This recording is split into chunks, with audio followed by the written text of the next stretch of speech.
Hello everyone, welcome back to Niha's cooking ಚಾನಲ್ಗೆ ಸ್ವಾಗತ. ಇವತ್ತಿನ ರೆಸಿಪಿಯಲ್ಲಿ ಶಂಕರಪೋಳಿ.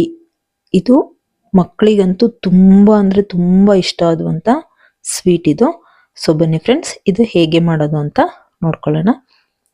ಇಲ್ಲಿ ಒಂದು ಅರ್ಧ ಕಪ್ ಆಗುವಷ್ಟು ಪುಡಿ ಸಕ್ಕರೆ ತಗೊಂಡಿದ್ದೀನಿ. ಹಾಗೆ ಒಂದು 1/4 ಕಪ್ ಆಗುವಷ್ಟು ಚಿರೋಟಿ ರವೆ, 1/4 ಕಪ್ ಆಗುವಷ್ಟು ಮೈದಾ ಹಿಟ್ಟು ತಗೊಂಡಿದ್ದೀನಿ. ಹಾಗೆ ಸ್ವಲ್ಪ ನೀರು, ಒಂದು 4ರಿಂದ 5 ಸ್ಪೂನ್ ಆಗುವಷ್ಟು ಇಲ್ಲಿ ನಾನು ಬೆಣ್ಣೆ ತಗೊಂಡಿದ್ದೀನಿ. ಹಾಗೆ ಏಲಕ್ಕಿ ಪುಡಿ ಸ್ವಲ್ಪ.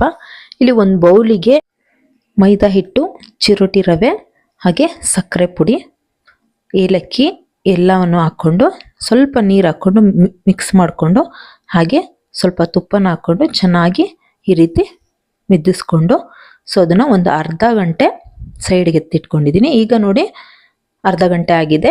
ಇದನ್ನು ನಾನು 2 ಭಾಗ ಮಾಡಿಕೊಂಡು ಚಪಾತಿ ಹಿಟ್ಟಿನ ಥರ ಲಟ್ಟಿಸ್ಕೊಂಡು ನಿಮ್ಗೆ ಯಾವ ಆಕಾರ ಬೇಕೋ ಆ ಆಕಾರದಲ್ಲಿ ಮಾಡ್ಕೋಬೋದು. ನಾನಿಲ್ಲಿ 2 ಥರ ಮಾಡ್ಕೊಂಡಿದ್ದೀನಿ.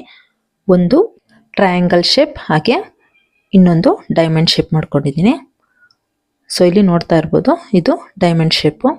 ಸೊ ಇಲ್ಲಿ ಒಂದು ಕಡಾಯಿಗೆ ಎಣ್ಣೆ ಹಾಕ್ಕೊಂಡು ಇದನ್ನೆಲ್ಲ ಎಣ್ಣೆ ಒಳಗಡೆ ಹಾಕಿ ಡೀಪ್ ಫ್ರೈ ಮಾಡ್ತಾ ಇದ್ದೀನಿ. ಇದು ಸ್ವಲ್ಪ ಗೋಲ್ಡನ್ ಕಲರ್ ಬರೋ ಹಾಗೆ ಮಾಡ್ಕೊಂಡಿದ್ದೀನಿ. ಸೊ ಇಲ್ಲಿ ನೋಡಿ, ಕ್ರಿಸ್ಪಿ ಆಗಿರುವಂಥ ಶಂಕರಪೋಳಿ ರೆಡಿಯಾಗಿದೆ.